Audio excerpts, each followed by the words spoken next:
Hello everyone, welcome to my YouTube channel. Most of you know me, my name is Anana. If you are new here, if you're a returning subscriber, thank you so much for coming back. So today I am going to be sharing my story about how I got scammed 28,000, what am I saying 24? 28,000 rands up in this country.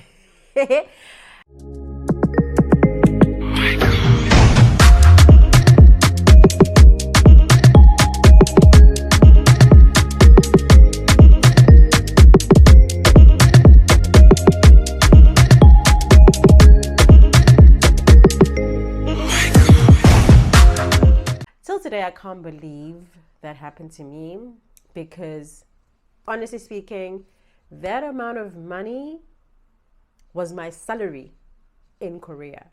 That was my salary. But here in China, it's maybe like half of my salary. So it was a lot. It was a lot. And yeah, it was a lot. Honestly, in the past, a lot, and still now it is a lot. It took, yeah. But anyway, let's get right into it. So basically what happened was when I first got to China, I did not have like means to send money back home. I still do not have means to send money back home. So sending money in China is a little bit different compared to when I was in South Korea. In South Korea, my bank account was connected to my South African account. So basically all you have to do is you get paid and then you just take your money and you transfer it to your South African account, and in 15 minutes or by the end of the day it's in South Africa in rands, right? So here in China it's not as easy as that, right? So most avenues that people are using are transfers. These transfers can be in a form of transferring to someone who does business here in China, and then maybe that person gives you rands and then you give them rambis, right? So anyway, that was the thing. But now I had a girl that is very reputable. There are a lot of reputable people that do this thing. It's business to them, right? Let's call her, I'll just call her name. I don't think she would have a problem. Her name is Angela. You know, she is really good with the whole transfer thing. At first I was using her, right? I used her maybe 2 times. So the reason so some of you may ask, why do you send money every month? Because I know a lot of people here in China like would stack up money and then send it in one go, you know. I send money every month because I save every month, you know? I specifically save every month, and I send money every month because just for me that is a more I'm more disciplined that way, that I know that I've got a debit order of 30,000 or 35,000, excuse me, going towards my savings, rather than keeping the money here in China in hopes that in 3 months I'll save it. Child, I will blow that money. I will blow that money. Like I will chow it. I know myself, and I'm more disciplined if things are just happening like routinely than if I have to sit and wait and then it happens. So this is not about my personality basically now, but it's about me being scammed. I digress. So let's move on. So out of the blue, just so I had skipped a month of my savings. I did not save for, I think, November, for December. I did not save in December because I had to pay back something. I was paying back something. And I was okay, I'm not going to save in December. So I did not transfer money home in December. Therefore, I did not use Angela, right? So along the way, like in December, please note I had last spoke to Angela in November. Someone adds me, right? Via Angela, same profile picture, same everything, you know, Angela. And she's like, hey girl, I've changed my number. I've got a lot of people on my contact, and I don't want to use this, I don't want you to get lost on my contacts because there's so many of them.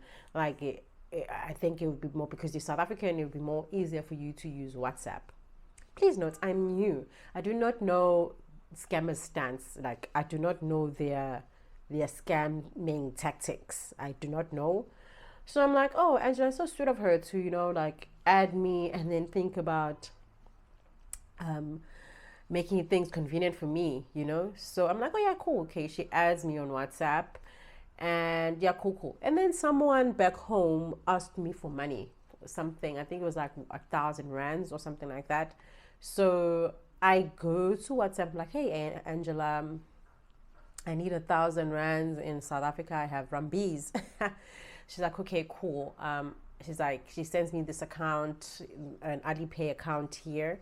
I send the Rambees to that account, and funny enough, I was supposed to actually notice that there is something wrong, because that day, normally the real Angela, just when you send money to Alipay, it doesn't even take 5 minutes. It's in your account in South Africa. This one took 6 hours to deposit money, and she said because there's load shedding. And in my head, I'm just like, what does load shedding have to do with you transferring money? Because if you can talk to me on WhatsApp, that means you've got network. I mean, if you can explain to me that you cannot send money because there's load shedding, that means your apps your banking apps are working, so you can send money. But I don't know what was going on, but I was just like, okay. Eventually she sent this money into my South African account after that 6 hours, right? Okay, cool. Now, this replays in my head after I've been scammed. We'll see what was actually going on when she took 6 hours to pay me the 1,000 rands. Okay, cool. Time goes by. This person is like, if you need more money, you can let me know, what. And I'm like, I don't have Rambees at the moment. I'll have Rambees when I get paid. This person calls me every day. Like, hey, I've got 160,000 to transfer. And guys, Angela, the real Angela, doesn't call no one, because you need her more than she needs you. So she doesn't call anyone. This woman calls me, like, she's like, I'm from church. I have money. I need money in China. Wada. Do you have money to transfer? I'm just like, B, you are disturbing my peace. I do not have money at the moment. We'll see you on payday. The way she's bugging me, I was supposed to actually see that this is not the Angela I know, but also, I don't know Angela that well. We only speak when I'm transferring money, and she transferred to me, and that's it. We never talk. So I don't know how desperate she's really. Maybe she has times where she's really desperate, Hey, that girl called me. That person, hey, they called me, bro. Like, they were like a fucking boyfriend that was just dumped. Hey? Oh, hayi wasibanga isicefe usisi wasibanga isicefe for a good 2 weeks until I got paid. Now, I've got 2 people that I usually transfer with. One is Angela and one is another lady name. This lady, she normally takes time to reply, and personally, I'm a very impatient person. I'm impatient. I know that for a fact. I'm a very impatient person. I first text the other lady. And I'm like, hey, I need rands in South Africa, so and so and so. I need this amount of money. Can you transfer for me? She doesn't respond. I mean, she is in South Africa. She's a Chinese based in South Africa, I'd like to think. So she wasn't answering. Here I am, I'm going to where? To Angela on WhatsApp. I'm like, hey, listen, I need 28,000 rands in South Africa. And this person is like, oh yeah, cool. Here's an Alipay account that you can pay into. Alipay, like, here's an account that you can pay into. Yeah, and I'll transfer after you do. Okay, I transfer into that Alipay. And I'm like, yeah, okay, I've done it. Please transfer. This person takes about 5 minutes or 10 minutes. They come back and say, yeah, I've done the transfer. I'm like, where is proof of payment? They're like, oh no, the proof of payment, I'll send it to you when the app has generated it. I'm fucking South African, bro. Proof of payment, there's no proof of payment is you send money, it says money paid to. You can grab that. Why didn't you screen grab that when you know that you're sending money to someone that you do not know? I'm like, now I'm starting to be like, okay, this is a little bit shady. And I'm like, okay, I go into my account. I'm like, there's no money though. She's like, oh no, it's going to take 60 minutes to appear. Ha!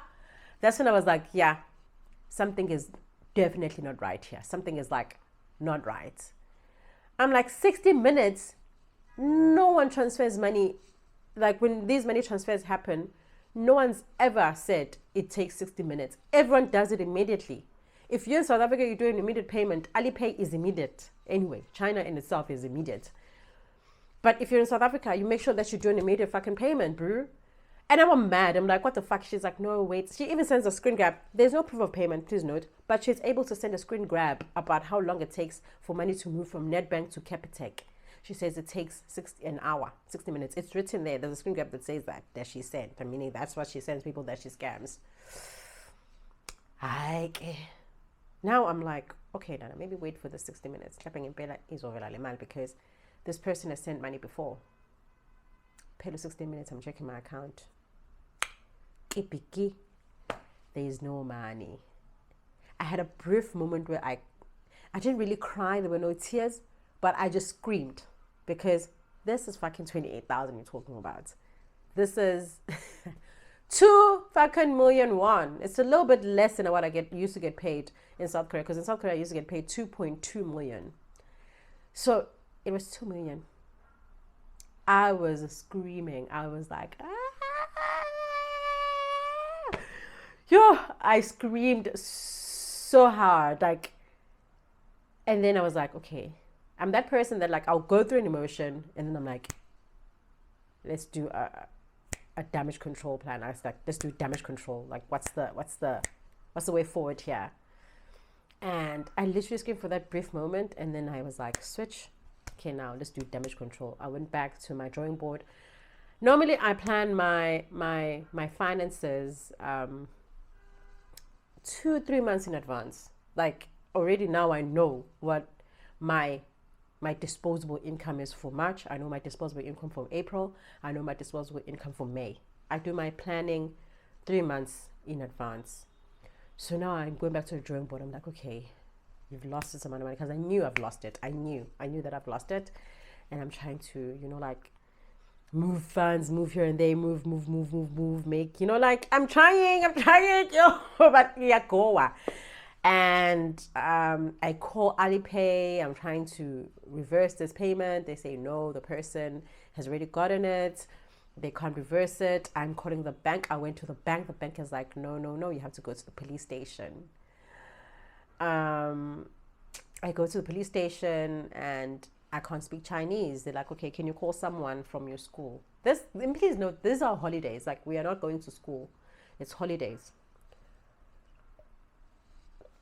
My school comes through, and one of my managers comes through, and they ask what's happening. I tell them what's going on. So she translates everything for me, and they tell me they'll block the account that I sent the money to, and then they'll try to trace where the money went and all of that, because the account is Chinese. It's not a South African account, it's a Chinese account, and it had a Chinese name. So yeah, that's that. I came back home. I had to replan that month, okay, obviously. And yeah, luckily, most of it was actually going to savings and paying a friend. So that friend was like, okay, you know what? It's okay. Let's skip this month. Let's do it next month. And then obviously savings is fine. Like, I'm not obligated, though I know I am personally obligated to save. But like, it's not a debt. That was quite good. So anyway, yeah, that was that. I've been to the police station. They've tried to track the person. I've been there twice. There's still no news.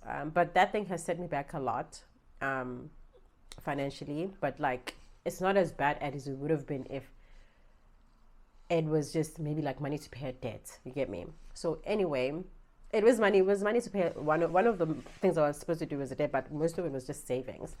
So yeah, that was that. That was that on that. And no, remember I said I knew why it took long for her for the first time to take 6 hours to transfer only 1,000. It's because the money was little. She can't really scam me from 1,000, ne? But at the same time, she doesn't have 1,000. This is someone who's from South Africa. Clearly, I'm sending money to someone who's in South Africa because they are able to send money to my SA account, and also their number was South African.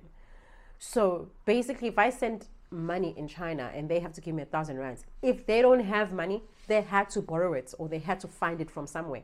And it took that 6 hours for them to scuffle and look for the 1,000 for that, so they can send it to me, so that they gain my trust, you know, so that after they've sent this 1,000 off, hopefully the next time I do it, it's more money, which is exactly what happened. Because what happened was, when I sent the second payment, it was more money. It wasn't 1,000. So they really had to find that 1,000 from somewhere, even though it took them 6 hours. So when I look back, I'm like, that's why it took 6 hours. But there was no load shedding. They were just using that as an excuse to buy themselves time. So that was how I got scammed. 28,000 rands, 12,000 RMBs, 2 million won. Yo, I sana. Yo. Life was not nice to me in Jan. Life was not nice to me in Jan, to be quite honest. But we move, we're good, we're okay, we bounce back. So yeah, anyway, thank you guys for watching. See you guys in my next video. Bye.